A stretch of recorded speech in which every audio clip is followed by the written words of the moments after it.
ज्ञानञ्जनशलाकया चक्षुरुन्मिलितं तस्मै श्रीगुरुवे नमः।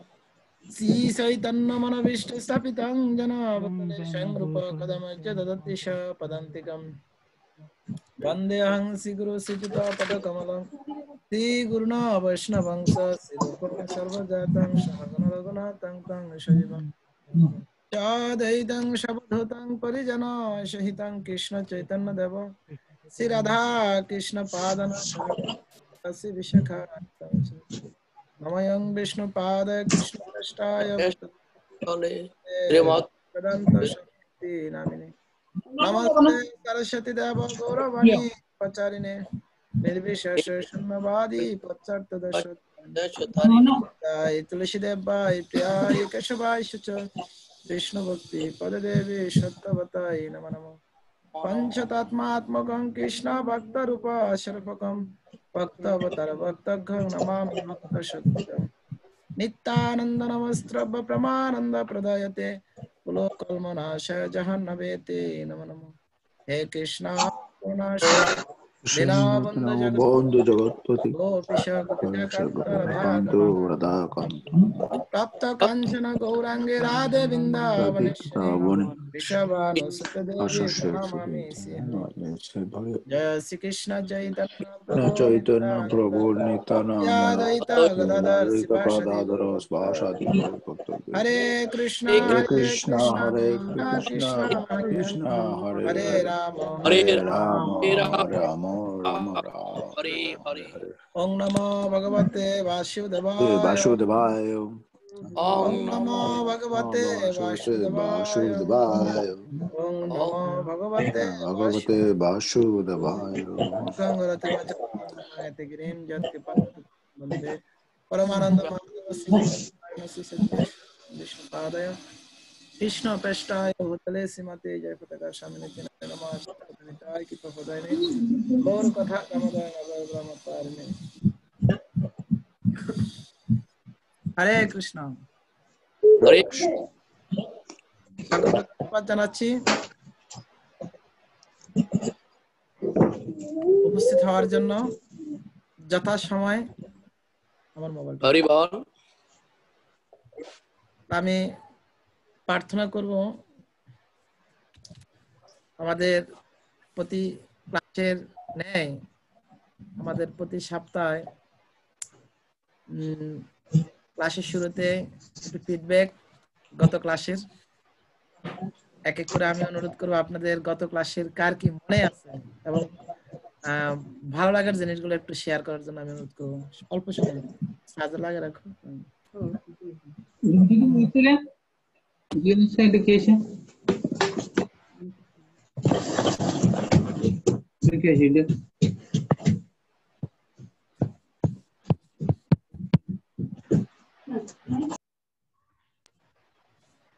আমার তো ঠিক আছে সব ঠিক আছে কিন্তু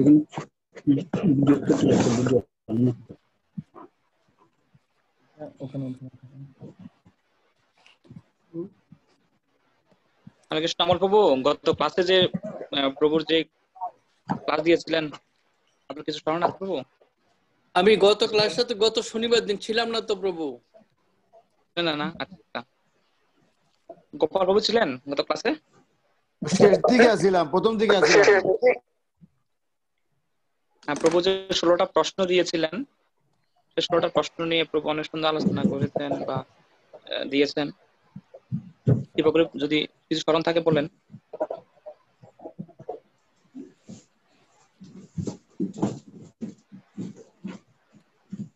গত ক্লাস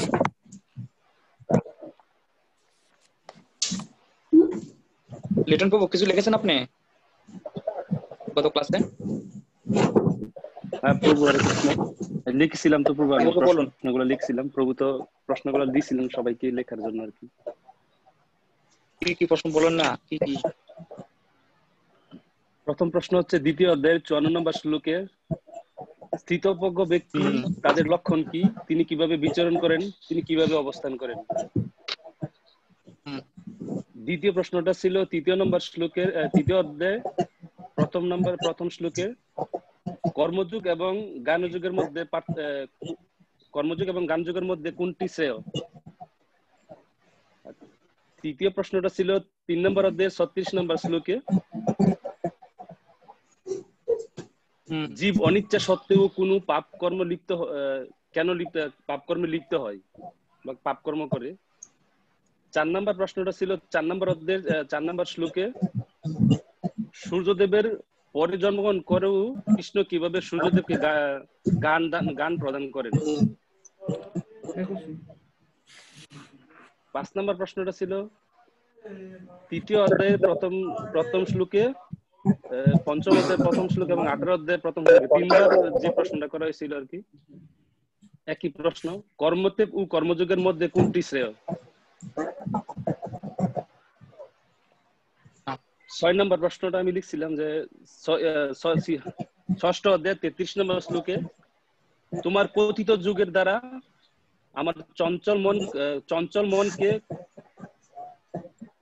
স্থির করতে পারছি না, কিভাবে নিয়ন্ত্রণ করে, নিয়ন্ত্রণ করতে পারছি না কেন, স্থির করতে পারছি না কেন, এরকম। আর হচ্ছে 7 নম্বর প্রশ্নটা ছিল 6 নম্বর অধ্যায়। ধন্যবাদ অনেকগুলা কথা বলার জন্য, স্মরণ রাখার জন্য। আর কেউ কিছু বলবেন? অন্য কেউ? হ্যাঁ প্রভু, আমি একটু বলি। তারপর এটা ছিল পতিত যোগী, মাতাজির নামটা? মাতাজি নাম বলো। রিনা মাতাজি। আচ্ছা রিমা ঘোষ। বাপি এক মিনিট নাও, তুমি এটা নাও, 1 মিনিট। আমার তুমি এটা নাও না, এটা দিয়ে আটকাও, এটা দিয়ে আটকাও, এটা না, তাড়াতাড়ি করো। আমার নাম রিমা ঘোষ।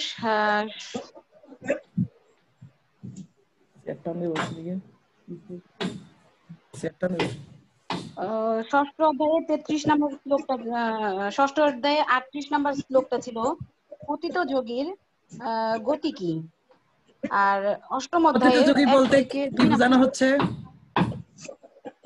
জানেন? যোগী বলতে আমি যেটা আপনার কথাই বুঝেছি, যেটা আমার এই জীবনে আমি যতটা করে গেলাম, তারপরে যদি মানে আমি বলতে কি, যারা বৈষ্ণব, যারা ব্রাহ্মণ, আমরা তো নর্মাল সাধারণ মানুষ, যারা মারা যাব, তারা যদি ধর্মপত্র শেষ করতে না পারি, তাদের কি গতি হবে, এইরকম। ধন্যবাদ, খুব সুন্দর।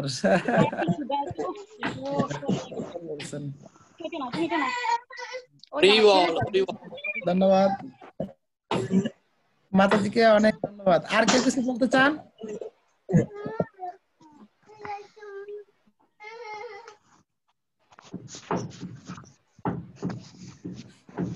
তপন প্রভু,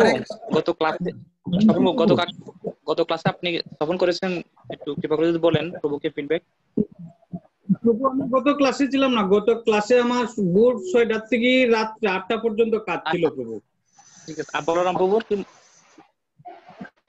গত ক্লাস ছিলেন তো প্রভু? না বলরাম প্রভু, প্রভু আপনার মিউট করুন প্রভু, কৃপা করে আনমিউট করা। হ্যাঁ প্রভু, আমি আমার কর্মের জন্য গত ক্লাসে আমি থাকতে পারিনি, আমার এই সপ্তাহে ছুটি আছে, আবার আগামী সপ্তাহে থাকতে পারবো না মেবি। আচ্ছা, তো গত ক্লাসে আসছিলেন তখন বহুত মনে ছিলাম প্রভু, না গত ক্লাসে? না প্রভু, আমি ছিলাম না। দয়াবতী মাতাজি তো ছিল ক্লাসে থাকে। মাতাজি একটু বলতে বলেন। হ্যাঁ, দয়াবতী মাতাজি,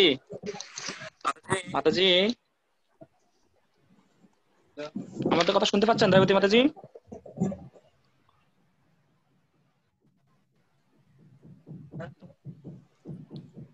মানে মাতাজি, আমি আগের ক্লাসে ছিলাম না, দুঃখিত। হরে কৃষ্ণ।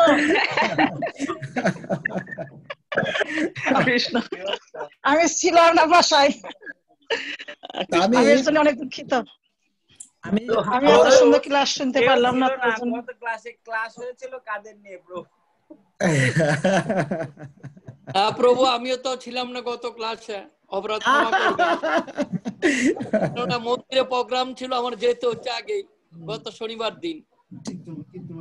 গত ক্লাসে বৈষ্ণব কেউ ছিল না, আমরা অবৈষ্ণব কিছু ছিলাম। না, সবাই বৈষ্ণব। ধন্যবাদ। তা আমি প্রতিদিন এই প্রার্থনা করে থাকি। দণ্ডবাদ প্রণাম ধন্যবাদ মহারাজ, আপনার শ্রী চরণে দণ্ডবাদ প্রণাম এবং সকল বৈষ্ণব বৈষ্ণবী প্রভু শ্রী একটা চরণে দণ্ডবাদ অপরাধ প্রণাম। নেবেন না, যেহেতু গত ক্লাসের সংখ্যা একটু কম ছিল, তা আমাদের দুর্ভাগ্য, আমরা বুঝতে পারিনি। যদি গত ক্লাসের কিছু ধারণা আমাদেরকে প্রভু পুনরায় ই করে, তাহলে আমরা পুনরাবৃত্তি করবেন প্রভু, যদি আপনার সময় থাকে বা নতুন পাশাপাশি। ক্লাসটা আমাদের মানে অনলাইনে আপনারা পাবেন। হ্যাঁ, কুমিল্লা নামহট্ট প্রচার বিভাগ একটা পেজ আছে, ওই প্রচার বিভাগে আপনাদের ওই ক্লাসটা পাবেন। আপনারা কুমিল্লা নামহট্ট প্রচার বিভাগে আপনারা যুক্ত হলে মানে ক্লাসগুলো মানে দেখতে পাবেন। তো আমরা বিশেষ করে আমাদের ক্লাসগুলো নামহট্ট প্রচার বিভাগে থাকে। যদি কেউ অনুপস্থিত থাকেন, যাতে করে একটা ধারাবাহিকতা আলোচনা হচ্ছে, আপনারা একটা ক্লাস যদি মিস করেন আরেকটা ক্লাসের পূর্ণ টেস্ট পাবেন না। যেমন গত ক্লাসে পুরো গীতাতে অর্জুনের 16টি প্রশ্ন ছিল, মানে 18টা অধ্যায় অর্জুনের 16টি টোটাল প্রশ্ন ছিল। আর অর্জুনের এই 16টি প্রশ্নের উত্তর ভগবান খুব সুন্দরভাবে দিয়েছেন। আমরা আলোচনা করেছিলাম কত অধ্যায় কত নম্বর শ্লোকে অর্জুনের কি কি প্রশ্ন, কত অধ্যায় কত নম্বর শ্লোকে অর্জুনের এই প্রশ্নগুলো ছিল, এই প্রশ্নগুলো নিয়ে আমরা আলোচনা করেছিলাম। তো আমি অনুরোধ আবারও সকলের স্মরণে করব, আমরা যারা ক্লাস করছি এখানে শুধু শ্রবণ করব এটাই যথেষ্ট নয়, শ্রবণ কীর্তন আমরা যেন দুটি করতে পারি। অবশ্যই এখানে কেউ ছাত্র নয়, হ্যাঁ সবাই টিচার। আমি চাচ্ছি এখানে সবাই টিচার। হ্যাঁ, আর যদি কেউ একটু কম বলার অভ্যাসও থাকে, যখন আমরা বলার চেষ্টা করব, বলতে বলতে আবার ভালো বক্তাতে রূপান্তরিত হবে। হ্যাঁ, এটা বিশেষ করে আমাদের প্রার্থনা থাকে এটাই, আপনারা শুধু শুনবেন তা নয়, আপনারা এমন ভাবে শুনবেন আপনারা প্রত্যেকে যেন একজন ভালো বক্তা হতে পারেন। রয়েছেন এখানে অনেকে ভালো বক্তা রয়েছেন, অন্যরাও যেন হতে পারেন, সেটা আমার প্রার্থনা থাকে। তো ক্লাসে আমরা উপস্থিত হওয়ার আগে আমি অনুরোধ করবো সকলেই একটু পূর্বের ক্লাসের প্রিপারেশনটা একটু রাখবেন, যেন আমরা দুই একটা কথা হলো বলতে পারি। এটা আমি খুশি হব। এবং প্রভু দণ্ডবাদ প্রণাম। আমি কিছু বলতে চাই তো। আচ্ছা আচ্ছা ঠাকুর, কেউই উপস্থিত ছিল না, আমি ছিলাম, আমি কিছু বলতে চাই। আচ্ছা আচ্ছা, আপনি ওই যে 4 নম্বর প্রশ্ন 4-এর 4 অধ্যায়ে যেটা বলেছেন, সূর্যদেব পরে সূর্যদেব শ্রীকৃষ্ণের পরে জন্মগ্রহণ করেও কিভাবে এই জ্ঞান প্রদান করেন সূর্যদেবকে শ্রীকৃষ্ণ। এর উত্তরে ভগবান বলেছেন, যদিও আমি মানে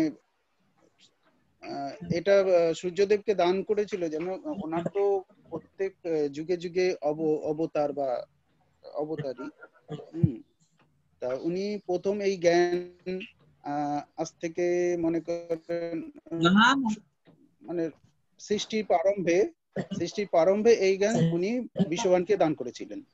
বিশ্ববান সেই জ্ঞান জাতির জনক আমাদের মনুকে দান করেছিলেন। বিভীষণকে দান করেন, সে আবার তার পুত্র, হ্যাঁ জাতির জনক মনুকে দান করেন, ইক্ষ্বাকু তার পুত্র মনু আবার ইক্ষ্বাকুকে দান করেছিলেন। এইভাবে পরম্পরা ধারায় মানুষ নেমে এসেছিল, কিন্তু কালক্রমে সেটা ভ্রষ্ট মানে নষ্ট হয়ে পড়ে। আমি এখন আবার তোমাকে পুনরায় সে জ্ঞান প্রদান করছি। কিন্তু হিসেব করি তাহলেও দেখা যায় আমরা এই জ্ঞান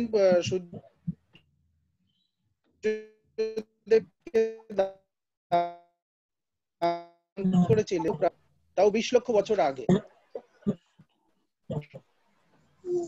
আর পুনরায় এই জ্ঞান সূর্যদেব মানে এখন থেকে যখন শ্রীকৃষ্ণ অর্জুনকে এই জ্ঞান দান করেছিলেন পুনরায়, তাও এই আমাদের এই সময় থেকে ধরলেও 5000 বছর পূর্বে।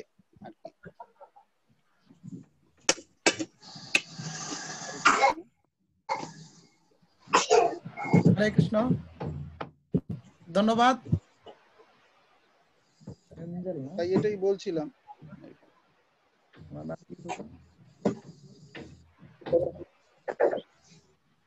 ধন্যবাদ প্রভুকে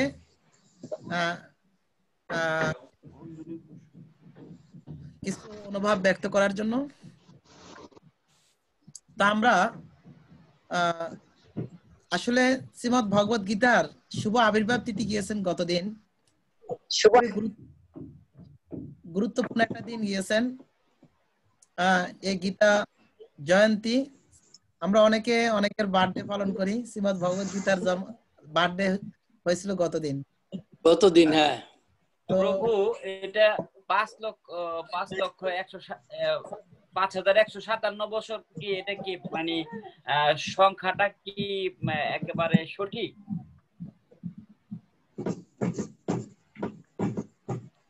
সেটা আমি আপনাকে আরেকটু কম্প্রোমাইজ জানাচ্ছি। আমরা যেটা প্রায় 5,000 বছর পূর্বে, প্রায় মনে হতে কিছু একটু এদিক এদিক হবে আর কি, প্রায় 5,000 বছর পূর্বে। তো শ্রীমদ্ ভগবত গীতার আবির্ভাব তিথি। শ্রীমদ্ ভগবত গীতা এমনই একটি ধর্মগ্রন্থ,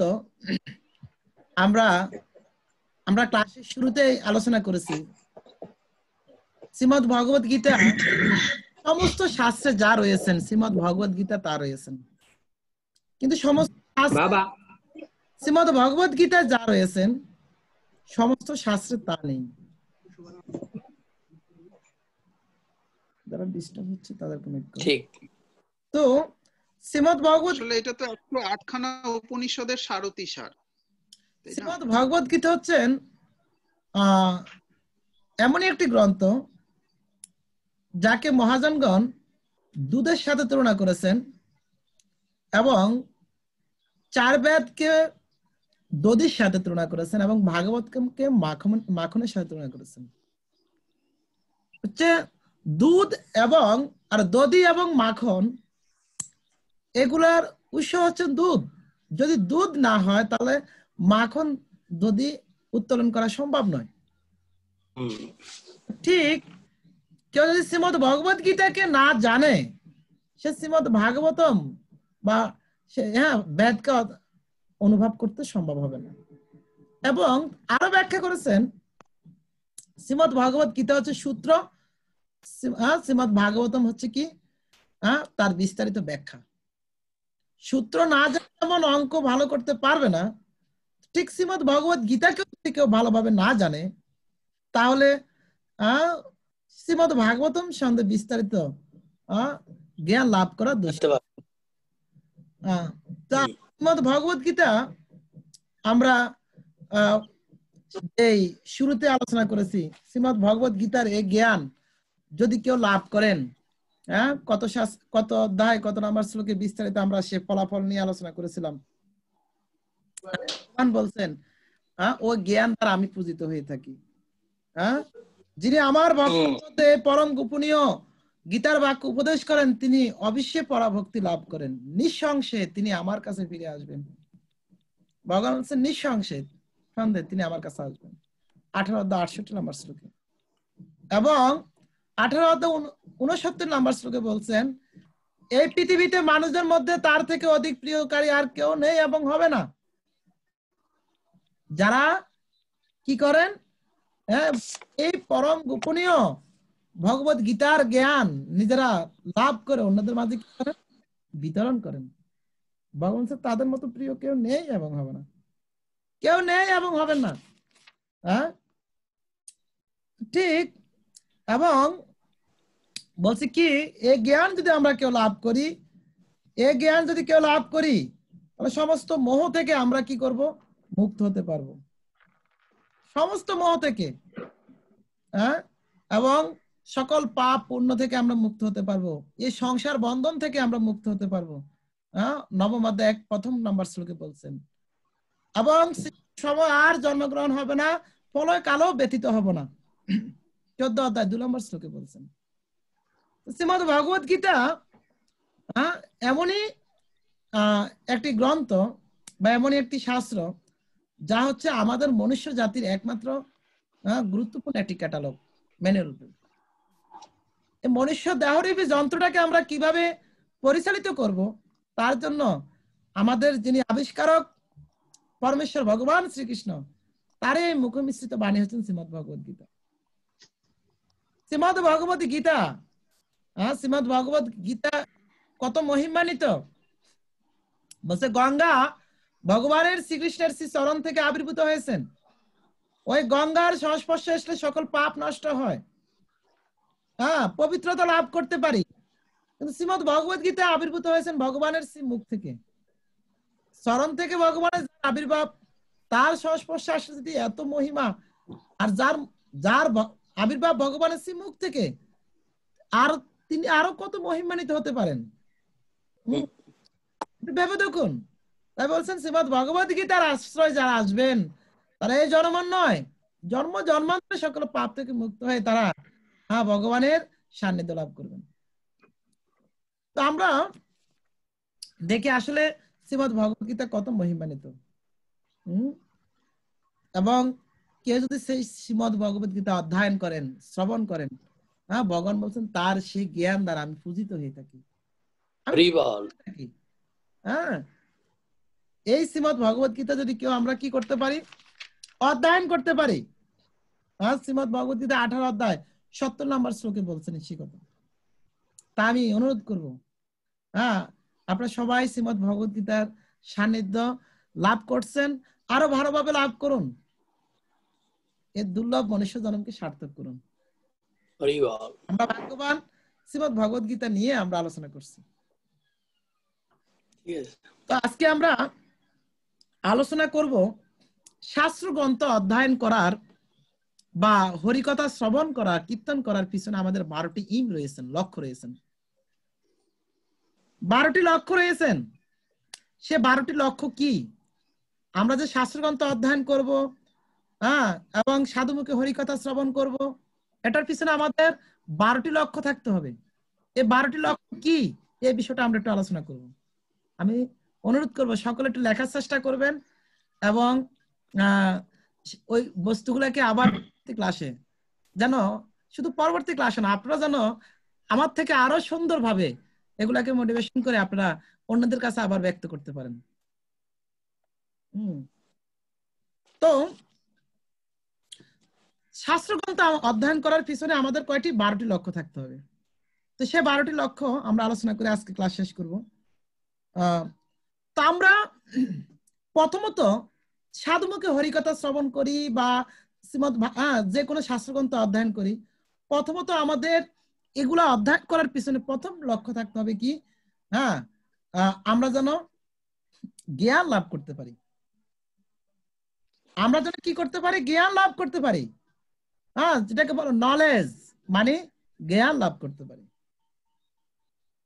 তো এই জ্ঞানটা কিরকম ভাবে আমাদের শ্রবণ করতে হবে, শ্রবণটা ওইরকম শ্রবণ করতে হবে, মানে যে শ্রবণে একবার এজ ইট ইজ ভাবে আমাদের হৃদয় সেটা আমরা লাভ করতে পারবো।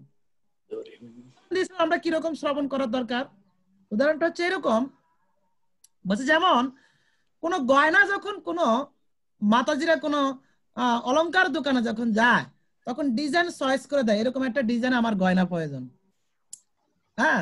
তো আগে এগুলাকে হাতে তৈরি করতো, কিন্তু এখন তারা কি করেন, সুন্দর সুন্দর ডাইস করা আছে, ওই স্বর্ণটাকে ওই ধাতুটাকে গালিয়ে যখন কি করা হয়, ওই ডাইসে ফলানো হয়, তখন ওই কিছুক্ষণ পর ডাইস থেকে যখন উঠানো হয়, তখন ওই ডাইসের সম্পূর্ণ চাপটা ওই স্বর্ণের সাথে লেগে থাকে, একটা ডিজাইনে রূপান্তরিত হয়ে যায়। ডাইসটা কিন্তু একটা সময় থাকে না, কিন্তু ওই স্বর্ণ ডাইস থেকে আলাদা হওয়ার পরও ওই ডাইসের আবরণটা, ওই ডিজাইনটা তার সাথে থেকে যায়। তো ঠিক আমরা যখন ভাগবত কথা শ্রবণ করব, কীর্তন করব, অধ্যয়ন করব, তখন যদি আমরা যেমন ওই স্বর্ণটা তখনই ওই ডাইসের রূপ ধারণ করতে পারে যখন তরল হয়ে ওই ডাইসের সঙ্গ করেন। যদি হার্ড অবস্থা থেকে ওই ডাইসের সঙ্গ করেন, তাহলে কি হবে, ওই ডাইসের আবরণটা, সাপটা, ডিজাইনটা কি স্বর্ণের সাথে লাগবে? লাগবে। তো ঠিক বলছেন, আমরাও আমাদের এই হৃদয়টাকে, মনটাকে যত তরল ভাবে হ্যাঁ সাধু সঙ্গে হরিকথা শ্রবণ করতে পারবো, তত এগুলা খুব সুন্দরভাবে আমাদের হৃদয়ে গেঁথে থাকবে। তা আমরা প্রথম এটা হচ্ছে কি, প্রথমটা হচ্ছে নলেজ, মানে জ্ঞান লাভ করতে হবে আমরা শাস্ত্রগ্রন্থ অধ্যয়ন করার পর। তো ওই জ্ঞান লাভ করার পর তারপরে কি করতে হবে বলছে আন্ডারস্ট্যান্ডিং, মানে অনুভব করতে হবে। যেমন শাস্ত্রগ্রন্থ অধ্যয়ন তো আমরা কত সময় করব, হয়তো 15-20 মিনিট, আধা ঘন্টা 1 ঘন্টা অধ্যয়ন করব, বা সপ্তাহ একদিন আমরা হরিকথা শ্রবণ করব, বা মাসে 2-1 বার হরিকথা শ্রবণ করব। কিন্তু আমরা সবসময় কৃষ্ণ চিন্তা কিভাবে থাকবো? কিন্তু আধা ঘন্টা 1 ঘন্টা যে শ্রবণ করব, এটা সবসময় আমাদের কি করতে হবে, এই জিনিসগুলো আমরা ভাবতে হবে। এটাকে আরেকটা নামে বলা হয় জবর কাটা। জবর কাটা, জবর কাটা মানে কি, যেমন গাভীদেরকে আপনারা কেউ খাওয়া দিয়েছেন কিনা জানি না, কোন গরু গাভীদেরকে যখন খাওয়া দেয় খুব তাড়াহুড়া করে ওরা খেয়ে ফেলে। খাওয়ার সময় দেখবেন সামনে তাদের লং টাইম কোনো খাওয়া নেই, তারপর মুখে তারা চাপাতে থাকে। ঢেকুর তুলে মুখে নিয়ে আসে প্রভু, ঢেকুর তুলে মুখে নিয়ে আসে, তারপর জবর কাটে। তখন তাদের সামনে খাওয়া নেই, কিন্তু সবসময় তারা কি করতে থাকে, চাবাতে থাকে। এটা তো ঠিক আমাদেরকে শাস্ত্রগ্রন্থ অধ্যয়ন করব, শ্রবণ করব অল্প সময়, কিন্তু সারাক্ষণ এটাকে কি করতে হবে, আন্ডারস্ট্যান্ডিং, মানে অনুভব করতে হবে, এগুলা স্মরণ করতে হবে, অনুভব করতে হবে। আর অনুভব করে আমরা কোন কোন জিনিসগুলো আমাদের পালন করা দরকার, আমরা করতে হবে পার্সোনাল অ্যাপ্লিকেশন। পার্সোনাল মানে 3 নম্বর হচ্ছে পার্সোনাল অ্যাপ্লিকেশন, মানে ব্যক্তিগত প্রয়োগ। নিজের প্রয়োগ করতে হবে। প্রথমটা হচ্ছে নলেজ, আন্ডারস্ট্যান্ডিং, তারপর হচ্ছে পার্সোনাল অ্যাপ্লিকেশন। পার্সোনাল অ্যাপ্লিকেশন মানে ব্যক্তিগত প্রয়োগ। কারণ আমরা অনেকে শাস্ত্রগ্রন্থ অধ্যয়ন করি, শ্রবণ করি, এগুলা অন্যকে কিভাবে বলতে পারবো তার জন্য, কিন্তু না, আমরা এমন ভাবে এগুলো শ্রবণ করব, অনুভব করব, নিজের জীবনে এগুলা যেন আমরা কি করতে পারি, প্রয়োগ করতে পারি। প্রথমে নিজের জীবনে এগুলো প্রয়োগ করার জন্য শ্রবণ করতে হবে। আমরা যতটুকু নিজের জীবনে প্রয়োগ করতে পারবো, ততটুকু আমরা আরেকজনকে দান করতে পারবো। নিজের জীবনে প্রয়োগ, আর নিজের জীবনে প্রয়োগ করার পর মানে অমৃত বস্তু নিজে আস্বাদন করার পরে অন্যদেরকে আস্বাদন করার জন্য চেষ্টা করবেন। তারপরে বলছে পার্সোনাল অ্যাপ্লিকেশনের পরে 4 নম্বর হচ্ছে কি পিসিং অ্যাপ্লিকেশন, মানে প্রসার ক্ষেত্রে প্রয়োগ করবেন। নিজের জীবনে প্রয়োগ করার পর কিভাবে এই জিনিসটাকে আমরা প্রসারে প্রয়োগ করতে পারি, প্রসারে প্রয়োগ করতে পারি, সেই জিনিসটাকে আপনার চিন্তা করতে হবে। প্রসারে প্রয়োগ করতে হবে টিচিং অ্যাপ্লিকেশন। আমরা প্রথম হচ্ছে কি জ্ঞান, অনুভব, ব্যক্তিগত প্রয়োগ এবং প্রসার ক্ষেত্রে প্রয়োগ। তারপরে আমরা যেটা প্রসার করব, নিজের জীবনে আচরণ করব, এটার প্রতি আমাদের কি থাকতে হবে, হচ্ছে faith and conviction. Faith and conviction মানে বিশ্বাস ও প্রত্যয়। বিশ্বাস ও প্রত্যয়, যে জিনিসটা নিয়ে আমরা কাজ করব, যেটা নিয়ে চিন্তা করব, ওটার প্রতি আমাদের কি থাকতে হবে, এটা দৃঢ় বিশ্বাস, বিশ্বাস থাকতে হবে। মানে কৃষ্ণ ভক্তি অনুশীলন করার জন্য প্রথম যে সোপানটা, সেটা শ্রদ্ধা। শ্রদ্ধা, শ্রদ্ধা শব্দ কহে শুদ্র নিশ্চয় কৃষ্ণ ভক্তি করিলে সর্বকর্মকৃত হয়। মানে ভগবান শ্রীকৃষ্ণের প্রতি আমাদের পূর্ণ এরকম কি থাকতে হবে, আত্মবিশ্বাস থাকতে হবে, আমাদের বিশ্বাস থাকতে হবে। বিশ্বাস ও প্রত্যয়।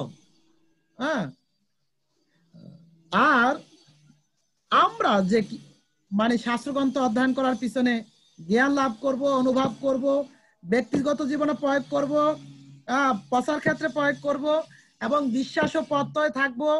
কিন্তু 6 নম্বরে বলছে কি থাকতে হবে? অথরিটি।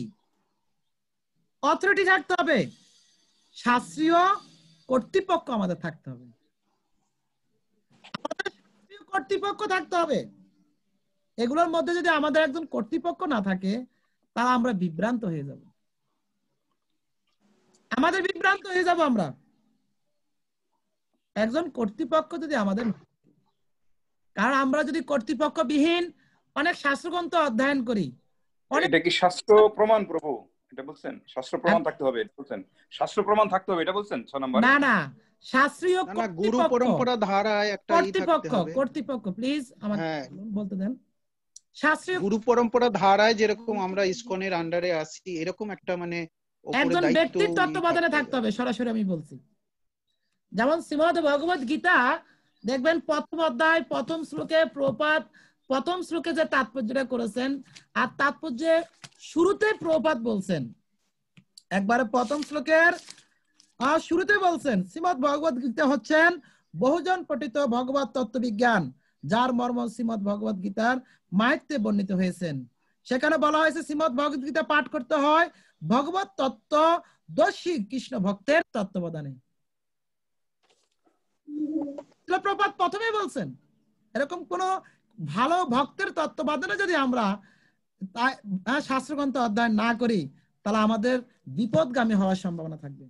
আমি একটা দৃষ্টান্ত দিচ্ছি, আসলে আমরা কিভাবে বিপদগামী হওয়ার সম্ভাবনা থাকে। একবার এক বিয়ের অনুষ্ঠানে অনেকে অনেক কিছু গিফট করে, কিন্তু এক ভক্ত তাদের একটা ধর্মীয় মহাভারত দান করেছেন, গিফট করেছেন, উপহার দিয়েছেন। তো বিয়ের পরের দিন সবাই তো অবসর, এখন যে বর রয়েছেন সবাই গিফট গুলো খুলে দেখতেছে, এরকম একটা মহাভারত পেয়েছেন। তো মহাভারতটাকে টেবিলে রাখছেন। কিছুক্ষণ পর ওই মহাভারতটা যখন পড়লো ওই বর, পড়ে দেখে যে বাহ, আমাদের যিনি ভগবান তিনি 16,108টা বিয়ে করছেন, 16,108টা বিয়ে করছেন, আর আমি মাত্র একটা বিয়ে করলাম। হ্যাঁ, তখন চিন্তা করলেন না, আমাদের প্রভু এতগুলো বিয়ে করছে, মানে আমাকে আরো কিছু বিয়ে করার দরকার। তখন তিনি আবার বের হয়ে গেলেন। আর এদিকে নববধূ কিছুক্ষণ পর জানতে পারলো তার বরকে পাওয়া যাচ্ছে না, তার বরকে পাওয়া যাচ্ছে না। তো তিনি বলতে পারছেন না, তিনি আবার মনটা বিষণ্ণতা ঘুরতে ঘুরতে দেখে যে টেবিলের উপরে একটি মহাভারত পড়ে আছে। তো তিনি আবার মহাভারতটা খুললো, এমন জায়গায় খুললো তিনি দেখে যে দ্রৌপদী এক নারী, কিন্তু তার 5 স্বামী। নারীর কয়টা স্বামী? 5টা স্বামী। হ্যাঁ, তখন দ্রৌপদী ভাবলো বাহ, দ্রৌপদী 5টা পুরুষকে বিয়ে করেছে, আর আমি মাত্র একটা পুরুষকে বিয়ে করব না, আমাকে আরো কয়েকটা পুরুষ দেখতে হবে। হ্যাঁ, একটু ভেবে দেখুন, ওরা যে গ্রন্থ পড়ে ওরা কি সঠিক পথ অন্বেষণ করেছে না বিপদগামী হচ্ছে? সেই তো বিপদগামী। তো ঠিক আমরা যদি কোনো কর্তৃপক্ষ কোন কৃষ্ণ ভক্তের তত্ত্বাবধানে থেকে শাস্ত্রগ্রন্থ অধ্যয়ন না করি তাহলে সেটা আমাদের কি হবে, এরকম অনেক সময় হিতে বিপরীত ক্রিয়া করতে পারে। যেমন মেডিসিন রোগ নির্মূল করে, রোগকে সারায় মেডিসিন, আর ওই মেডিসিন যদি আমরা কোনো বিজ্ঞ ডাক্তারের তত্ত্বাবধানে আস্বাদন না করি তাহলে ওই মেডিসিনও কি হতে পারে, বিপরীত ক্রিয়া করতে পারে, বিষের ক্রিয়া করতে পারে। তাহলে মেডিসিন খাবো নিজের ইচ্ছা নয়, ডাক্তারের পরামর্শ খেতে হবে। তা আমরা শাস্ত্রগ্রন্থ অধ্যয়ন করে যে জ্ঞান লাভ করব, যা অনুভব করব, নিজের জীবনে প্রয়োগ করব, প্রচার ক্ষেত্রে প্রয়োগ করব, যেটার প্রতি বিশ্বাস থাকবে, কিন্তু এগুলো আমরা কিসের মাধ্যমে করব? একজন কৃষ্ণ ভক্তের তত্ত্বাবধানে থেকে করতে হবে। এই কারণে বলছে আমাদের অথরিটি থাকতে হবে, অথরিটি তত্ত্বাবধান থাকতে হবে। না আমি তো এখন মোটামুটি ভালো ভক্তি করছি, অনেক কিছু জানছি, এখন আমার আর কোনো কর্তৃপক্ষের প্রয়োজন নেই।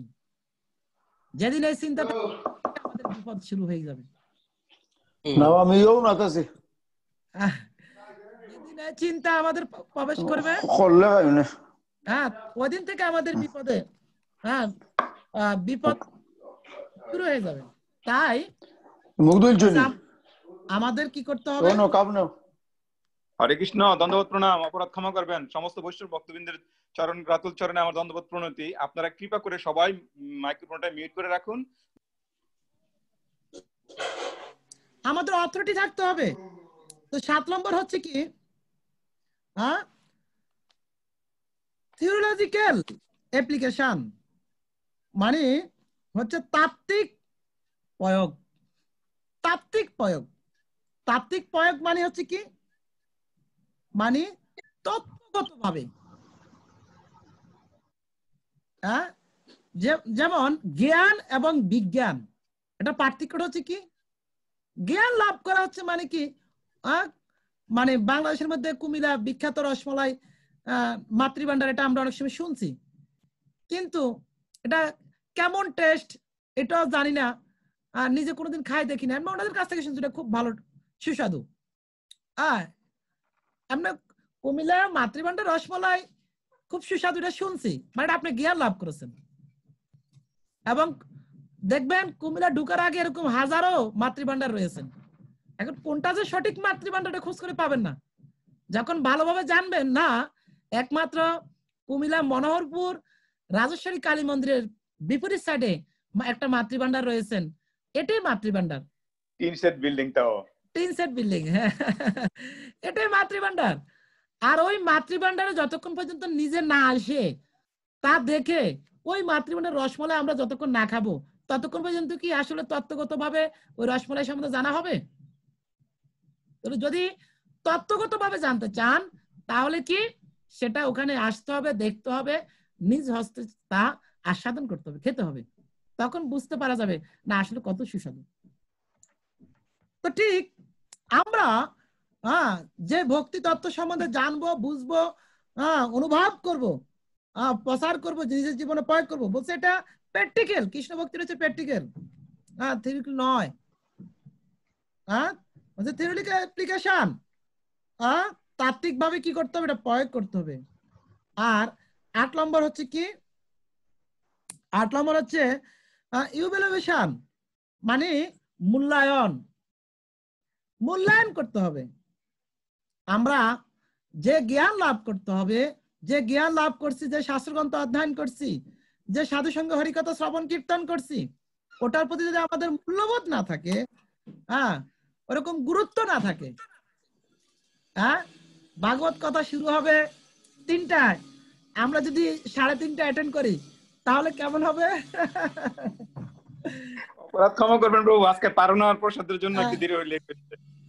না, শুধু আজকের জন্য আপনাদের কথা বলছি না, আজকের দিনটার কথা বলছি না, আমি পুরা বিষয়টাকে নিয়ে বলছি। যেমন কোনো কারণে আপনাদের প্যারিসে কোন একজন মহারাজ আসবে, উনি ভাগবত ক্লাস দিবেন, বিশেষ করে হয়তো সাপোজ এরকম 3টা বাজে, কিন্তু আপনারা যদি কেউ মোটামুটি 3:30টার দিকে মন্দিরে প্রবেশ করেন, এখন মহারাজ তো শিডিউল খুব গুরুত্ব দিবেন, তাহলে মহারাজের দর্শন অনেক সময় লস হবে, এবং মহারাজের যে শ্রবণ এটা থেকেও আপনারা কি হবেন, অনেকটা বঞ্চিত হবেন। তাহলে এটার প্রতি আমাদের মূল্যায়ন থাকতে হবে, গুরুত্ব থাকতে হবে, যে কোনো কিছুর প্রতি আমাদের মূল্যবান বস্তুর প্রতি মূল্য থাকতে হবে, আমাদের মূল্যায়ন থাকতে হবে। তাই বলছে ইভ্যালুয়েশন, মূল্যায়ন থাকতে হবে। আর কি করব, 9 নম্বর হচ্ছে কি, আপনারা একটু এগুলো লেখার চেষ্টা করবেন, খুব গুরুত্বপূর্ণ বিষয়। যদি কারণ আমরা একটা ক্লাস তো 2-3 বার দেওয়া সম্ভব নয়। বুঝতে পারছেন, আমরা শ্রীমদ্ ভগবত গীতায় মাত্র অল্প একটু ঢুকেছি, তার আগে কতগুলা ক্লাস আমাদের করতে হচ্ছে। আমি কেন গীতায় প্রবেশ করার পূর্বে এই কথাগুলো বলছি, যাতে করে আমরা এগুলো ভালোভাবে আস্বাদন করতে পারি। শুধু গীতা নয়, আমরা যে কোনো শাস্ত্রগ্রন্থ অধ্যয়নে আমাদের এগুলো খুব ভালোভাবে কাজ করবে। তো 9 নম্বর হচ্ছে mode and mission. Mode and mission মানে মনোভাব এবং উদ্দেশ্য। আমরা যে শাস্ত্রগ্রন্থ অধ্যয়ন করব, শ্রবণ করব, কীর্তন করব, প্রচার করব, নিজের জীবনে প্রয়োগ করব, মনোভাব এবং উদ্দেশ্য জানতে হবে। তো কার মনোভাব উদ্দেশ্য? আমরা যে সোসাইটিতে রয়েছি, ছিল প্রপাদ, ওনার মনোভাবটা কি, ওনার উদ্দেশ্যটা কি, উনি কি মনোভাব নিয়ে, কি মনোভাব নিয়ে তিনি এই ইসকন সোসাইটি বা কৃষ্ণ ভাবনা বিশাল ভাবে প্রসার করেছেন এবং তার উদ্দেশ্যটা কি ছিল। আমরা যদি কেউ শ্রীমদ ভগবত গীতার ভূমিকাটা পড়ি, ভূমিকাটা পড়লে আমরা জানতে পারবো ছিল প্রভুপাদের মনোভাবটা কি ছিল। আপনাদের কাছে শ্রীমদ ভগবত গীতা আছে কিনা জানি না, যদি থাকে দ্বিতীয় পৃষ্ঠাটা খোলেন, ভূমিকার দ্বিতীয় পৃষ্ঠাটা একটু খুলবেন, আমি অনুরোধ করছি দ্বিতীয় পৃষ্ঠাটা।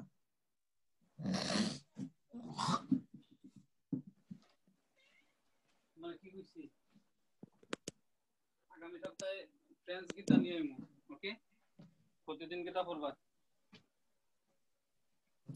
ভূমিকা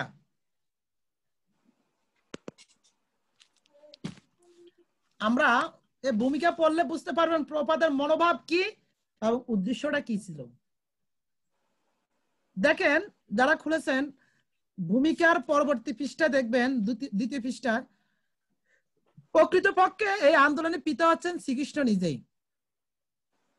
আপনারা পেয়েছেন?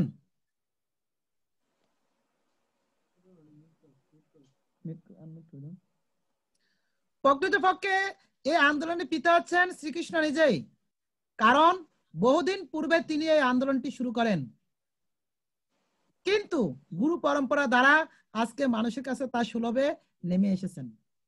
প্রপাত বলছেন এ সম্পর্কে যদি আমার কোনো কৃতিত্ব থেকে থাকে তবে আমার ব্যক্তিগত কৃতিত্ব নয়, তা আমার পরমাধ্য গুরুদেব ওং বিষ্ণুপাদ পরমহংস পরিব্রাজ আচার্য অষ্টশত শ্রীশ্রীমত ভক্তি সিদ্ধান্ত সরস্বতী গোস্বামী প্রপাদের কৃতিত্ব।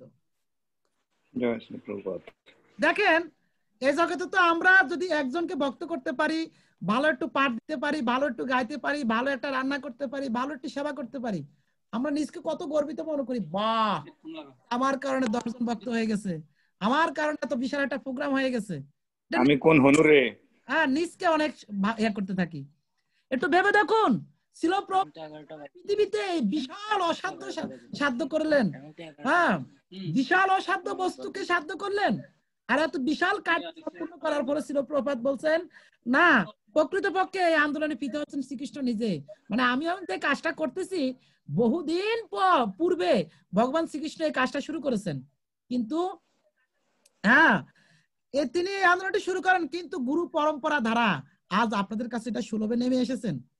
এটা আমার কোনো কৃতিত্ব নয়, এটা গুরু পরম্পরা ধারা এটা আপনাদের কাছে নেমে এসেছেন। এই সম্পর্কে যদি আমার কোনো কৃতিত্ব থেকেও থাকে তবে সেটি আমার ব্যক্তিগত কোনো কৃতিত্ব নয়, তা আমার পরমাধ্য গুরুদেব ওং বিষ্ণুপাদ পরমহংস পরিব্রাজ আচার্য অষ্টশত শ্রীশ্রীমত ভক্তি সিদ্ধান্ত সরস্বতী ঠাকুরের প্রপাদের কৃতিত্ব। দেখেন এত বিশাল কার্য সম্পূর্ণ করার পর প্রপাত বলছে এটা আমার কোনো কিছুই না, এটা আমি কিছুই করি নাই, এটা ভগবান শ্রীকৃষ্ণ শুরু করেছেন, আজ আপনাদের গুরু পরম্পরা ধারা আপনাদের কাছে এটা নেমে এসেছেন। যদি আমার কিছু থেকে থাকে এটা আমার না, এটা আমার গুরুদেবের, এটা আমার গুরুদেবের। কোনো প্রশংসনীয় কোনো যখন কাজ করব, কেউ যখন কোনো প্রশংসা করবে তৎক্ষণ এটা যদি আমরা গুরু কৃষ্ণকে অর্পণ করে দিই, না হে গুরু মহারাজ, হে প্রপাত, এটা আমার কোনো কীর্তিত নয়, এটা আপনার, আমার মতো একটা অজ্ঞ ব্যক্তিকে দিয়েও এই মহিমান্বিত কাজ করাচ্ছেন না আপনার। এটা করলে কি হবে বলছে, যেমন কোন ধনাঢ্য ব্যক্তির কাছে যখন অনেক ধন এসে যাবে, ওই ধনগুলা যখন নিজের কাছে আসবে, নিজের কাছে রাখবে, তখন এগুলা হারিয়ে যাওয়া, চুরি হওয়া, ডাকাতি হওয়ার খুবই সম্ভাবনা থাকবে, তার নিজেরও জীবনে ঝুঁকি থাকবে এবং সম্পদ নষ্ট হয়ে যাওয়ার ঝুঁকি থাকবে। আর যারা বুদ্ধিমান তারা ধন সম্পদ আসলে এগুলা নিজের কাছে না রাখে কি করে, ব্যাংকে, সিকিউরিটি কোনো ব্যাংকে এগুলা সঞ্চয় করে রাখে, জমা দিয়ে রাখে। আর ব্যাংকে যখন জমা দিয়ে রাখে এগুলা কি ব্যাংকের হয়ে যায় না, নিজেরে থাকে, বাট এগুলা অনেক সিকিউরিটি ভাবে থাকে, যে কোনো মুহূর্তে আপনি চাইলে পাবেন। তো ঠিক যারা ভগবত ভক্ত বুদ্ধিমান তারা কি করে, এরকম কোন যশ খ্যাতি আসলো সাথে সাথে এটা গুরু কৃষ্ণের কাছে অ্যাকাউন্টে জমা দিয়ে রাখে, নিজের কাছে রাখে না, কারণ নিজের কাছে রাখলে এটা কি হবে, যে কোনো মুহূর্তে হরণ হয়ে যেতে পারে। দেখেন ছিল প্রপাত কত সুন্দর ভাবে তার বিশাল ঐশ্বর্যময় খ্যাতিটাকে তিনি কি করলেন, গুরুদেব এবং কৃষ্ণের কাছে অর্পণ করে রেখে দিলেন।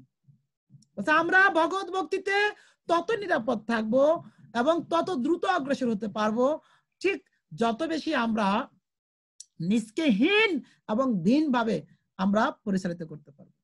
তাই বলছেন চৈতন্য চরিতামৃতে, মহাপ্রভুর গণ সকল বৈরাগ্য প্রদান যাহা দেখে প্রীত হন গৌর ভগবান। মানে মহাপ্রভুর ভক্তদের সবচেয়ে বড় অ্যাসেট, বড় সম্পদ হচ্ছে বৈরাগ্য। বৈরাগ্য শিক্ষা অষ্টকমে 3 নম্বর শ্লোকে বলছেন কিরকম বৈরাগ্যটা থাকতে হবে। তৃণাদপি শুনেছেন তরুর উপি সহিষ্ণু অমানির মানদান কীর্তনীয় সদা হরি।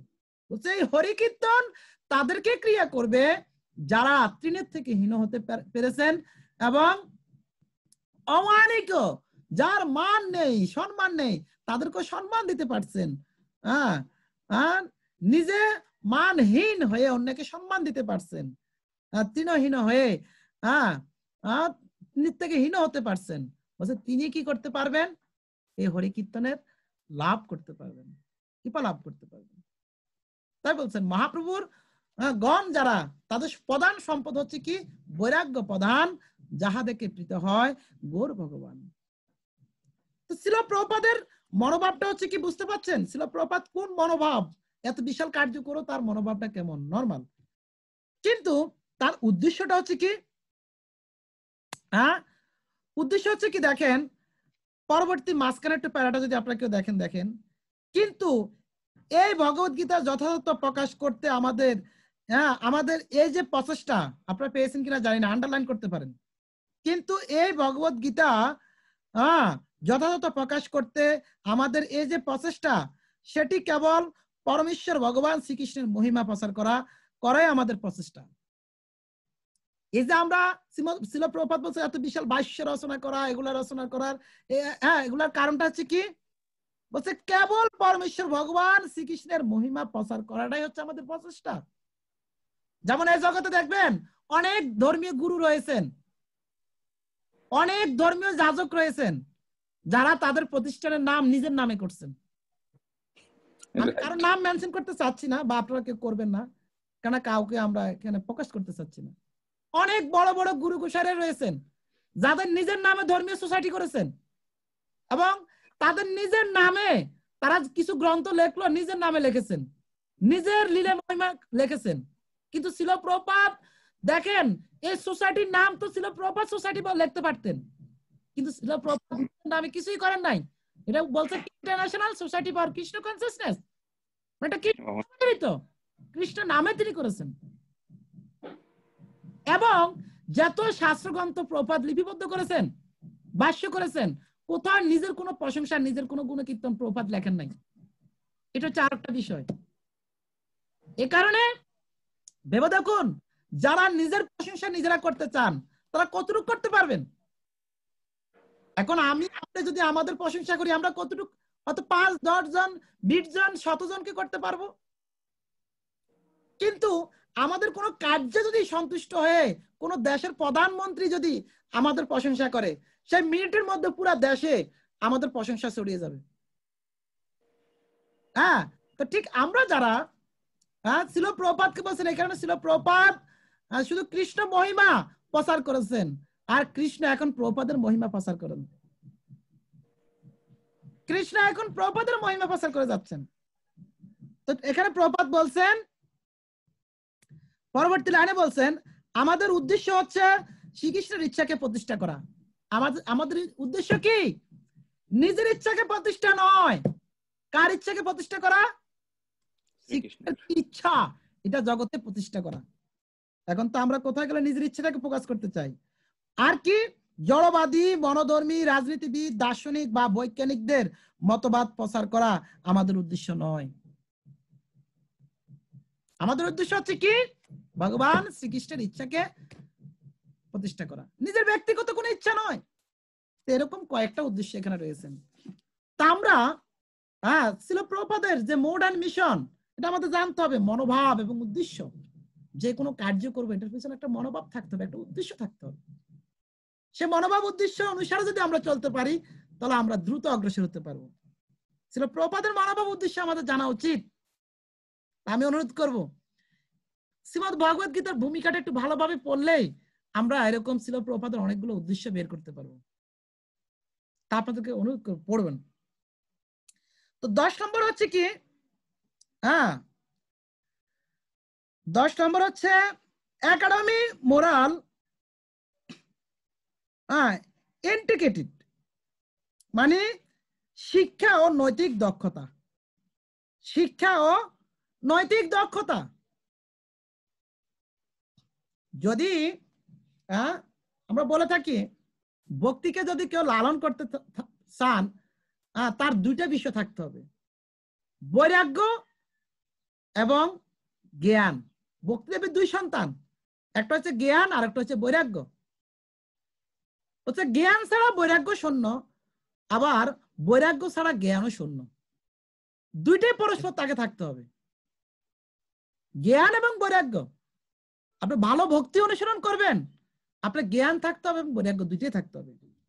শিক্ষা থাকতে হবে এবং নৈতিক দক্ষতাও থাকতে হবে। নৈতিক দক্ষতা,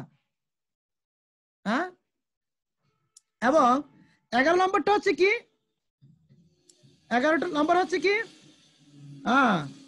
রেসপন্সিবিলিটি ফর লার্নিং, মানে শিখার দায়িত্ব। শিখার দায়িত্ব থাকতে হবে আমাদের। এবং 12 নম্বরটা হচ্ছে লাস্ট বলছি, শাস্ত্র চক্ষু। শাস্ত্র চক্ষু মানে আমাদের এই চোখ দিয়ে আমরা তাকাবো, ঠিক আছে, কিন্তু আমাদের দৃষ্টিটা আসবে শাস্ত্র থেকে। যে কোনো কাজ করব, যে কোনো আলোচনা করব, যে কোনো উপদেশ করব, যে ধরনের বিষয় আমরা প্রয়োগ করব, সেটা আমরা কি অনুসারে বিচার করব? শাস্ত্র চক্ষু অনুসারে। এটা এই প্রসঙ্গে শাস্ত্রে কি রয়েছেন, এই কারণে মহাজনগণ গেয়েছেন, বিচার করিয়া মনে ভক্তি রস আস্বাদনে মধ্যস্থী ভাগবত পুরাণ। আমরা বিচার করব কি অনুসারে? ভক্তি রস আস্বাদনে। মধ্যস্থ কে করবেন? এই ভাগবত পুরাণ, এই শাস্ত্রগ্রন্থ। শুধু ভক্ত সজ্জন সকলকে ধন্যবাদ। আমি আবারও একটু বলছি, আপনারা একটু শ্রবণ করুন 12টা এইম নিয়ে। প্রথমটা হচ্ছে নলেজ, মানে জ্ঞান। 2 নম্বরটা হচ্ছে কি আন্ডারস্ট্যান্ডিং, মানে অনুভব। 3 নম্বর হচ্ছে পার্সোনাল পিসিং, মানে হচ্ছে ব্যক্তিগত প্রয়োগ। এবং 4 নম্বর হচ্ছে প্রচার অ্যাপ্লিকেশন। পিসিং অ্যাপ্লিকেশন মানে প্রচার ক্ষেত্রে প্রয়োগ। এবং 5 নম্বর হচ্ছে ফেথ এন্ড কনভেনশন, মানে বিশ্বাস ও প্রত্যয়। বিশ্বাস ও প্রত্যয়। এবং 6 নম্বর হচ্ছে অথরিটি, মানে শাস্ত্রীয় কর্তৃপক্ষ। এবং 7 নম্বর হচ্ছে থিওলজিক্যাল এন্ড অ্যাপ্লিকেশন, মানে তাত্ত্বিক প্রয়োগ। 8 নম্বর হচ্ছে কি ইউভ্যালুয়েশন, মানে মূল্যায়ন। আর 9 নম্বর হচ্ছে কি মোড এন্ড মিশন, মনোভাব এবং উদ্দেশ্য। আর 10 নম্বর হচ্ছে কি একাডেমি মোরাল ইন্ডিকেটেড, মানে শিক্ষা ও নৈতিক দক্ষতা। আর 11 নম্বর হচ্ছে কি রেসপন্সিবিলিটি ফর লার্নিং, মানে শিখার দায়িত্ব। আর 12 নম্বর হচ্ছে কি শাস্ত্র চক্ষু, বাংলা হচ্ছে শাস্ত্র চক্ষু। সকলকে ধন্যবাদ। প্রভু 6 নম্বরটা যদি একবার একটু রিপিট করতেন। পরম্পরা ধারায় কি গুরু শাস্ত্রীয় ভাবে। হরে কৃষ্ণ প্রভু। 6 নম্বরটা আমি আবারও বলছি, অথরিটি, মানে শাস্ত্রীয় কর্তৃপক্ষ। আমাদের জীবনে আমরা ভালো ভক্তি করব, শাস্ত্রগ্রন্থ অধ্যয়ন করব, সবকিছুর পিছনে আমাদের একজন কৃষ্ণ ভক্তের তত্ত্বাবধানে থেকে আমরা তা করতে হবে। দীক্ষা গুরু তো আছে নেই, কিন্তু একজন, সরাসরি বলি, একজন শিক্ষা গুরু বা একজন তত্ত্বাবধায়ক আমার জীবনে প্রত্যেকটা বিষয় তিনি যেন জানেন, ওনার তত্ত্বাবধানে থেকে যেন আমরা আস্বাদন করতে পারি। হরে কৃষ্ণ প্রভু। আগে তাত্ত্বিক প্রয়োগটা আর হচ্ছে শাস্ত্রচক্ষু, এই দুইটা যদি একটু এক্সপ্লেন করেন। তাত্ত্বিক প্রয়োগ আমি একটু বলছি, এটা তত্ত্বগতভাবে প্রয়োগ। তত্ত্বগত মানে শ্রীমদ ভগবত গীতা ৪র্থ অধ্যায় ৯ নম্বর শ্লোকে ভগবান বলছেন, জন্ম কর্ম চমে দিব্যম য ব্যক্তি তত্ত্বত। তত্ত্বত কথাটা রয়েছেন। তত্ত্বত মানে কি? মানে তত্ত্বগত ভাবে যারা আমার এই জন্ম কর্মের সাথে যারা জানবেন,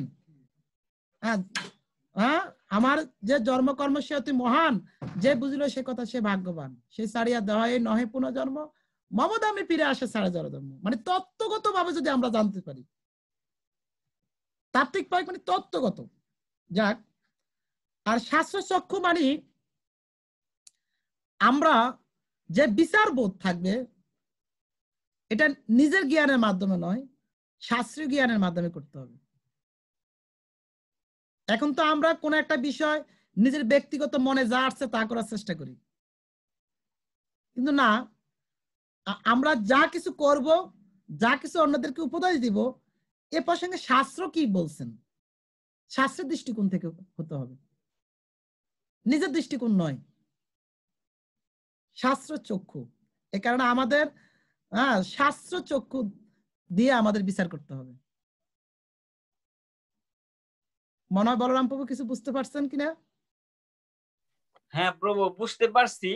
আরেকটা বিষয় হচ্ছে যে যেমন সমস্ত বিষয়ে শাস্ত্র জ্ঞান এইটা জানা বা অধ্যয়ন করা, এটা তো আমাদের মতো সাধারণ মানুষের পক্ষে অনেকটা সময় সাধ্য, এবং সেটা জানতে হলে আপনাদের মতো যারা মহাত্মা আছেন তাদের সঙ্গ আমাদের করতে হবে, এবং সেই সঙ্গ করতে যে যাওয়াটা সেটা একটা সময়ের প্রয়োজন।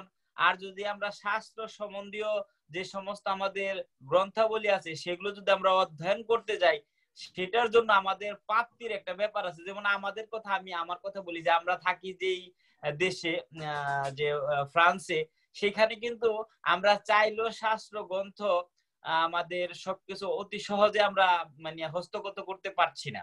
তো সেটা আমরা অনেক সময় আমরা অজান্তে অনেক তর্ক করি, কারণ আমরা তো সেইভাবে আমরা সাধু সঙ্গটাও করতে পারছি না, আবার মনে করেন যে গ্রন্থটাও সেইভাবে আমরা পাচ্ছি না। তাই আর কি, যে প্রভু আমরা সবই ঠিক আছে, অনেক সময় আমরা তর্ক করি, আমরাও যদি আপনাদের সঙ্গে আসি তাহলে আপনাদের অনেক অবান্তর প্রশ্ন করে আমরা বিব্রত করার চেষ্টা করছি, সেটা আমাদের অজ্ঞানতা প্রভু, এই আর কি। হরে কৃষ্ণ। না তাহলে দেখেন, এটা হচ্ছে জগৎগুরু শিল প্রভুপাদের বিশেষ কৃপা। আজকে আমরা এক একজন এক একটা রাষ্ট্রে আছেন, এক একজন এক একটা কর্মস্থানে থেকেও দেখেন আমরা এখন এক একজন এক এক ঘরে আছেন, সেখানে থেকেও আমরা আজকে ভগবান শ্রীকৃষ্ণ মহিমা শ্রবণ কীর্তন করার সুযোগ পাচ্ছি। শিল প্রভুপাদ যদি এত সুন্দর একটা সোসাইটি তৈরি না করতেন, তাহলে আজকে আমরা এক একজন এক এক দেশে থেকে বসে এভাবে ভগবানের কথা চিন্তা করা, এটা আমাদের ভাগ্য হতো না। সত্যি আমরা সবাই শিল প্রভুপাদের কাছে চিরকৃতজ্ঞ। হ্যাঁ, দেখেন শুধু তাই যথেষ্ট নয়, অনেক বড় বড় শাস্ত্র রয়েছে যেগুলো আমরা অধ্যয়ন করে কিছু করতে পারবো না। শিল প্রভুপাদের করুণায় শুধু শ্রীমদ ভগবত গীতাটাও যদি একটু ভালোভাবে অধ্যয়ন করতে পারে, সমস্ত শাস্ত্রের কৃপা তিনি লাভ করতে পারবেন। আর আরো বিষয় হচ্ছে কি, শাস্ত্রটা হচ্ছে কি, এই জ্ঞানটা শুধু পাণ্ডিত্যের মাধ্যমে আসবে না। এই জ্ঞানটা কিভাবে আসবে?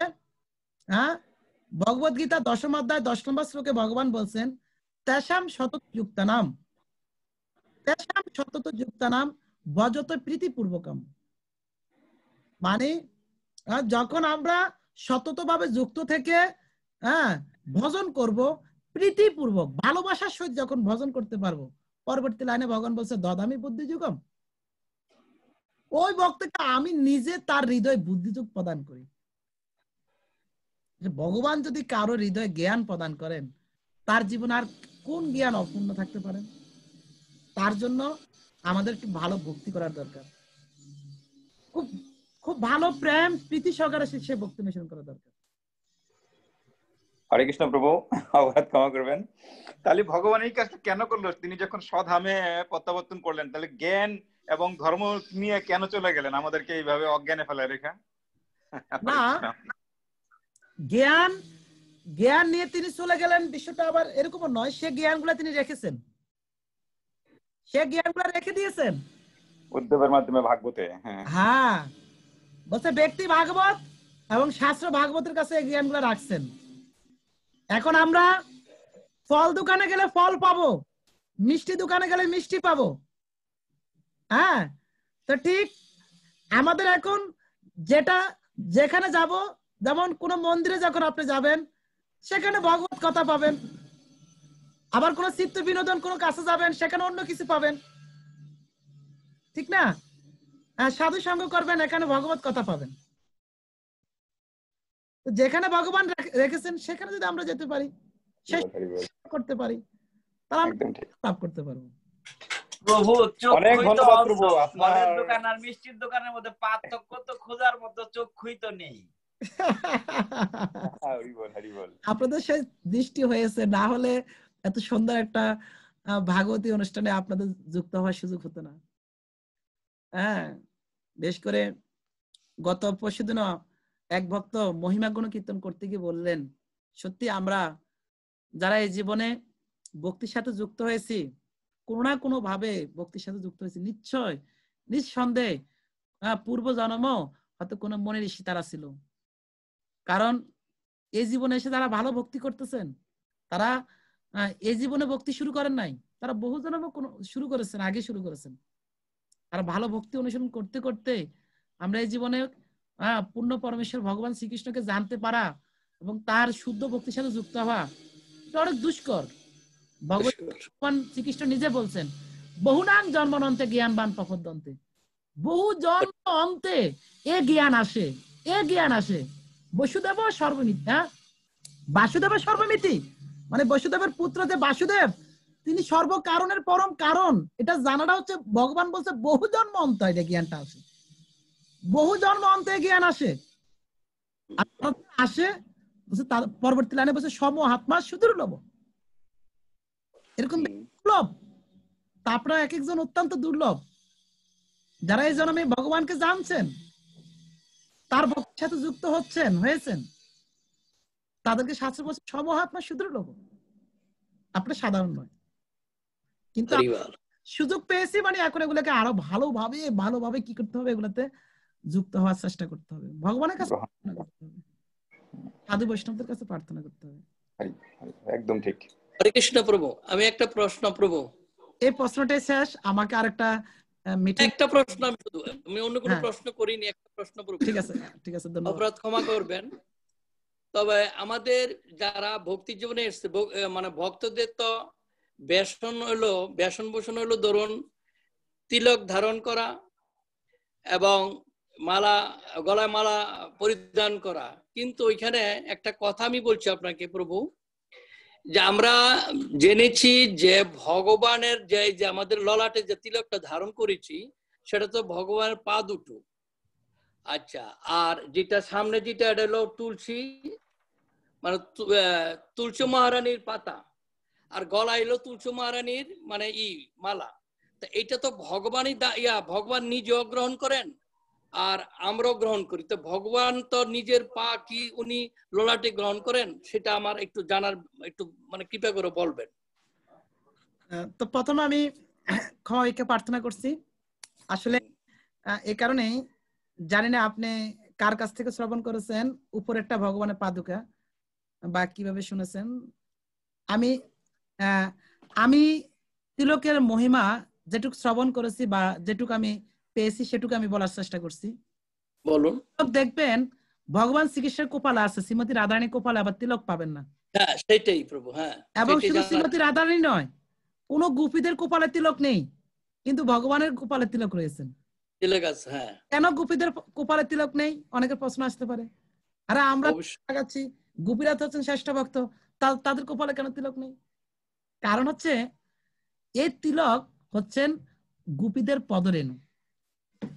আচ্ছা, এটা গোপীদের পদরেণু। এই তিলক দেখবেন সে বৃন্দাবন ধাম থেকে আসে, যে বৃন্দাবন ধামে ব্রজ গোপীদের চরণের দুলা এতই মহিমান্বিত, বলছে দুলা নরে গোপী পদরেণু, সেই দুলা অঙ্গে মাখে নন্দ বেটা কানু, মানে নন্দ মহারাজের যে সন্তানটা কানু, ছেলে, তিনি সেই দুলা অঙ্গ, মাথা ব্যথার সময় তো কেউ দেয় না। এই ধুলা আমার অঙ্গে মাখে আমি নিরাপদ রয়েছি। হ্যাঁ, তো শাস্ত্রে বলেন, কেউ যদি ভালো ভক্তি অনুশীলন করতে চায়, ভালো ভক্তি লাভ করতে চায়, তার 3টা সূত্র জানতে হবে। সেটা হচ্ছে কি, ভক্ত ভুক্ত অবশিষ্ট, এটা একটা, ভক্ত পদ জল, ভক্ত পদ রেণু। ভক্ত ভুক্ত অবশিষ্ট, ভক্ত পদ রেণু, ভক্ত পদ জল, এই 3 সাধনের বল। বলছে সাধন ভজনের শক্তি পাওয়ার লাভ করা যাবে 3টার মাধ্যমে। আচ্ছা প্রভু, তাইলে এ দুটো কোন আমরা কোন তিলকটা হবে? তিলকটা হচ্ছে কি, ভগবান বলছেন তুলসী পাতা যে নৈবেদ্য থাকে না, ওই নৈবেদ্য আমি ফিরও তাকাই না। তাই ভক্তরা তুলসী পাতার মতো প্রত্যেকটা তিলক অঙ্কন করেন। হ্যাঁ, যে পাতা এটার সাথে করা হচ্ছে। এটার আরো অনেক মহিমা রয়েছেন, বিস্তারিত ব্যাখ্যা। আজকে এটা আমি, এটা তুলসীর পাতা। আর উপর দুটো রেক দুটো, এটাকে ডেটুর সাথে তুলনা করেছেন। আর আরো কিছু মহিমা আছে, আরো কিছু মহিমা আছে, আমি আবার পরবর্তীতে আলোচনাতে বলবো। দেখবেন আমরা ভোগ যখন লাগানো হয়, নৈবেদ্যে তুলসী পাতা অর্পণ করে ভগবানকে আহ্বান করা হয়। ঠিক আমরা তুলসী পাতার মতো অঙ্কন করে এখানে বলা হয় ওং কেশবায় নমঃ। কেশব হচ্ছে ভগবানের এক নাম। ওং নারায়ণ, ওং মাধবায় নমঃ, ওং গোবিন্দায় নমঃ। প্রত্যেকটা নাম কার? ভগবান।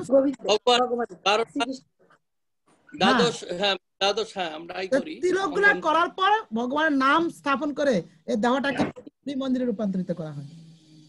আচ্ছা আচ্ছা ঠাকুর আপনাদেরকে। আচ্ছা তাইলে প্রভু এখানে একটা কথা বলছি, তাইলে ভগবান যে তুলসী মারানি তো তার প্রিয়, সে তাইলে তাহলে ইনি ললাটে হতো, তাইলে তুলসী ধারণ করছেন, মানে তুলসী মহারানীকে তার গলায় ভগবান স্বয়ং ভগবানই।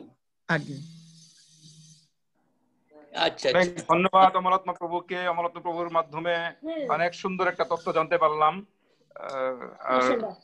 মহারাজের হয়তো সময় নাই, এর জন্য উনি হয়তো প্রভু আমাদেরকে আর সময় দিতে পারবেন না। অনেক ভালো লাগলো প্রভু, এত ভালো তথ্য। ক্ষমা করবেন, আসলে টাইমটা আরেকটা মানে 4টার পর থেকে আমার আরেকটা মানে ক্লাস শুরু হয়ে যাচ্ছে।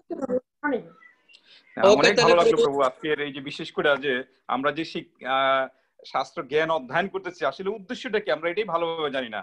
আপনি 12টা বিষয় নিয়ে যে সুন্দরভাবে বিশ্লেষণ করলেন, আসলে প্রত্যেকটা যদি আমরা হৃদয়ঙ্গম করতে পারি, তাইলেই প্রভুপাদের মিশন সাকসেস। জয় শ্রী প্রভুপাদ। আমার প্রতি আশীর্বাদ রাখবেন সকলে। আর যদি আমার কথা যদি কাউকে আটকে থাকে আমাকে ক্ষমা করবেন, একটু আশীর্বাদ করবেন। হরে কৃষ্ণ, দণ্ডবত প্রণাম, ক্ষমা করবেন। বাঞ্ছা কল্পতরুভ্যশ্চ কৃপা সিন্ধু হরে কৃষ্ণ। জয় ভগবান মঙ্গল,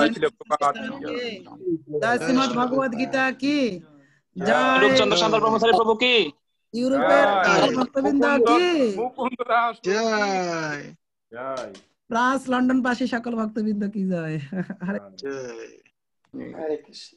জগৎ তো ভালো থাকবেন। হরে কৃষ্ণ, হরে কৃষ্ণ, হরে কৃষ্ণ। বলেন মুকুন্দ বাবু, কিছু বলেন। প্রভু তো চলে গেছেন, আপনি কিছু বলেন। হরে কৃষ্ণ। আপনাদের সবাইকে অনেক ধন্যবাদ যে আপনারা আজকে পালনের মধ্যে তাড়াহুড়া করে প্রসাদ পেয়ে তারপরে ক্লাসে আসছেন। আমি আপনাদেরকে বিরক্ত করার জন্য বা আপনাদের ডিস্টার্ব করার জন্য আমি প্রচুর লজ্জিত। আজকের দিনেই আপনারা অনেকেই ব্যস্ত ছিলেন, তো ডিস্টার্ব করার জন্য হরি বল। আপনারা তো মহাত্মা প্রভু, তার জন্য আপনারা এত দুর্নীতি দেখাচ্ছেন। তো আসলে সত্যি আমি অনেক আনন্দিত যে আপনারা সবাই খুব মনোযোগ সহকারে ক্লাসটা শ্রবণ করছেন, এবং আপনাদের সবার মিনতি থাকবে এটাই, প্রত্যেক শনিবার হরি বল। আপনি ডিস্টার্ব করছেন অসুবিধা, কিন্তু বিরক্ত যে করছেন এর জন্য একটু অসুবিধা হচ্ছে। আসলে এগুলা মুকুন্দ প্রভুর কৃপা আর কি, উনি না থাকলে আজকে এই পাঠে আমাদের সৌভাগ্য হতো না। আপনাদের কাছে প্রার্থনা করব প্রত্যেক শনিবার সকাল 10টায় এবং রবিবার 11টায় ক্লাসে আসবেন। যদি আপনার কোনো কাজকর্ম থেকে থাকে আগে করে ফেলবেন, না হলে পরে করবেন। ওই সময়টাতে একটু সময় রাখবেন ভাগবত কথা শ্রবণ করার জন্য। কারণ ভাগবত কথা শ্রবণ কি জন্য করবো? আমরা আমাদের মনুষ্য জীবনের যে পরম যে উদ্দেশ্য তা সাধন করার জন্য। তো আপনাদের সবাইকে অনেক ধন্যবাদ। আবারও এখানে অলোক প্রভু সকাল থেকে আসছেন, অলোক প্রভু, সজীব প্রভু, ওনারা খুব সকাল সকাল চলে আসেন আজকে। আপনাদের সবার কাছে মিনতি প্রার্থনা করব, আপনারা অন্তত এই শনিবার রোববার কিংবা সন্ধ্যার সময় যে ক্লাসগুলো আপনারা অ্যাটেন্ড করছেন নির্দিষ্ট টাইমে আসবেন। এই প্রার্থনা আপনাদের চিত্রণে আবারও হারিয়ে গেছে। সবাই আপনাদের বৈষ্ণবদের চরণের কি বলে সৌভাগ্য আর কি আমাদের। অনেক ধন্যবাদ। ধন্যবাদ এই যে প্রভু রামচন্দ্র প্রভুকে ধন্যবাদ আপনাদেরকে সেবা করছে বিদেশে। ধন্যবাদ হলো যে আমার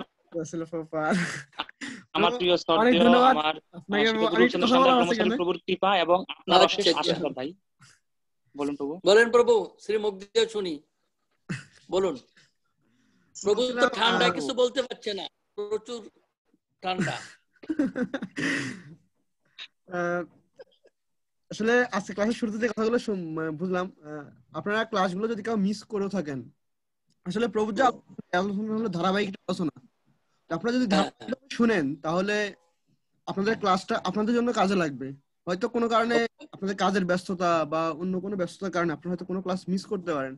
আপনাদের কাছে আমার অনুরোধ থাকবে আপনারা ক্লাসগুলো অবশ্যই পরবর্তী দেখে নিন, কারণ আসলে যারা ভক্তিশাস্ত্রী করছে তারা এই বিষয়টা খুব অভিজ্ঞতা আছে। কারণ গীতার প্রত্যেকটা শ্লোক প্রভু যেভাবে ব্যাখ্যা করছে, যদি একটা শ্লোক ভালো করে আয়ত্ত না করতে পারেন তাহলে পরবর্তী শ্লোকটা অত ভালো করে বুঝবেন না। তো আমি আপনাদের কাছে অনুরোধ করছি আপনারা ক্লাসগুলো যদি কোনোভাবে মিস করেন তাহলে অনলাইনে গিয়ে ক্লাসটা আবার দেখবেন, তাহলে আপনাদের বুঝতে সুবিধা হবে। যেমন আজকে যে ক্লাসগুলো আলোচনা করছে প্রভু, আগামীকাল কিন্তু এই কথাগুলো বলবে না বা আসবে না, প্রসঙ্গগতভাবে আসবে না।